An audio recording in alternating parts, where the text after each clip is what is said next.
Mermaid, part 5. Let's get into it before we run out of time here. So in the editor game data section, we have added one more member to the Eddy game editor object. It's this editor mode mirror XYD bit flag. So 3 bits that tell us whether or not we're bilaterally mirrored on the X or Y or radially mirroring, and then D for if we're doing dense mirroring.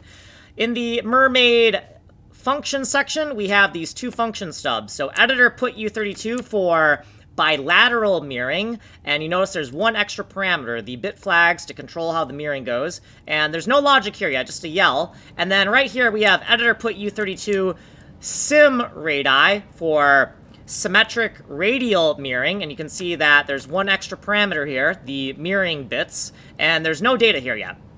So right down here in the editor put U32 function we've been working on, we want to route to one of these functions up here, either the bilateral mirroring or the radial mirroring function. So down here, let's go down here, and inside of this mirror loop section, previously there was no code, now there's a lot of code, and we're going to extract the mirroring flags, put it in a shorthand variable. We're going to shift out the X, Y, and D bits, and then we're going to create a boolean for whether or not we're bilaterally mirroring or radially mirroring. And if either the X or Y bit is set, then we are bilaterally mirroring. If none of those bits are set, then we are radially mirroring, and this is an error case. We should never reach this branch.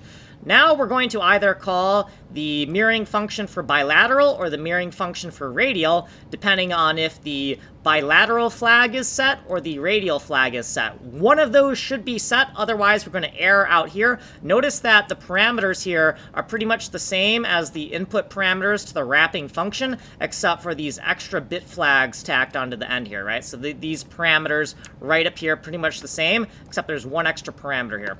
And that's about it. That's all we did. Here's what we did previously. Here's our footnotes, and we don't have time to read them in the short tutorials. Here's what we did in this video. You can pause here to look at it. You are here. If you want a longer explanation, go here. Source code is here. You can email me here. Like, subscribe, send money.